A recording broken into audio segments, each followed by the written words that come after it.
Hey YouTube, we're back. This is just another update video. I think this is the third one. Last video I did, the truck was on jack stands and it didn't even have a front axle. This video, it does. It took me over a month to get this to where it is. Definitely a lot more work than I was originally planning, but we got the axle under there, the track bar on, springs, you know, all the hubs, everything. We just don't have the steering hooked up. I was gonna just reuse the steering from the other one for temporary purposes, but I don't think it's gonna work, period. So we're gonna think of something. I'm probably gonna get the DIY 1-ton steering kit and just put that on. We'll do that probably in a different update video, but that's on. Had some trouble with the old spring mounts. They weren't gonna work. One of them was actually sort of welded on with very small bolts. I'll show you actually. This was the side I'm talking about. I think I think those are 1/2 inch. No, I don't want to even say that. I think there were 3/16 bolts. We had 2 of them on the bottom right in these holes, and then we had this little weld thing at the top connected to the frame. So I had 2 3/16 bolts holding in the springs and the shock and this little potato weld thing. So I wasn't gonna use that. I didn't notice that until I actually did this swap. So I got some heavy duty oil buckets. Still got to mount the shock on this side, but we'll get that done probably tomorrow. Running new brake lines as well. These old ones are patched in a couple spots and I just don't want to mess with it. Already took the master cylinder and the booster out. They were both bad. The master cylinder was severely leaking, but there's a couple patches. Here's one of them if I can find them. Oh, here's one down here. This one's actually fine. That one didn't. The one down here was it's all leaky. And then he has this hose for the brake lines patched as well. That's not OEM at all, and it's another patch, and you can see it's cracked up there and leaking as well. So I'm just gonna run new front ones. The ones in the back were already bad. There was a blown brake line from Russ, so I had to run a new one back there anyways.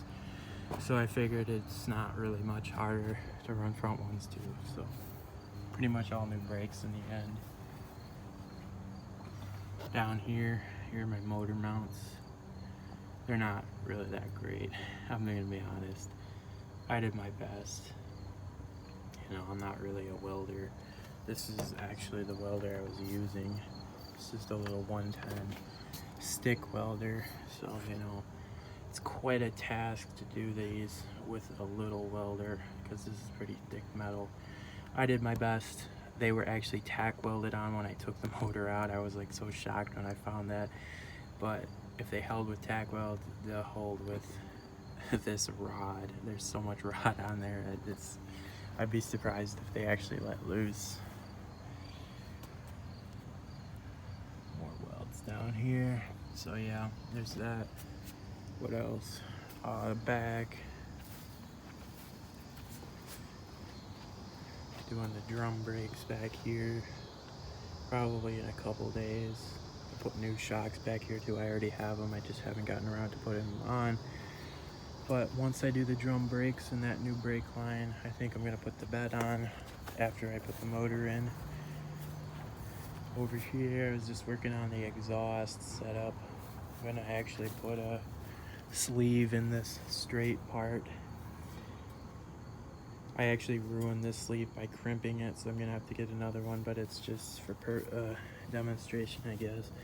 I'm gonna sleeve it over here and clamp it in. He had the whole system welded in, so I had to cut everything out, so I don't want to do that if I ever have to take the motor out. So we're gonna just have it all clamped in, and I think it's gonna work. And then over here, got the 302 still over here, and we're having some big issues with this. The actual water pump I had for it was reverse flow, and I had it set up for standard flow.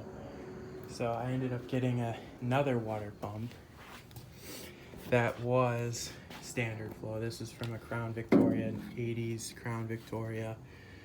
And it's not gonna work either with my timing cover. I don't feel like taking apart half the motor to do the timing cover again, so I just ordered this new pulley system that will work with a reverse flow water pump. The original one I actually had. So I took this off for nothing, unfortunately, but it's going back on. We'll figure it out and hopefully it works. These are underdrive pulleys. It's like a kit from Jags. It's actually for Mustangs, but it works. I already tested it out. It's 20% underdrive. So I hope we won't have any problems with overheating, but if we do, I could always get a stock pulley system later down the road. So that's really it for this update video. Did a lot of work on this actually. So, but it's coming around. Hopefully, fingers crossed, I can get the motor in 2 weeks. And then I could start playing around with the wiring, because that's gonna be another fun task. But yeah, that's it.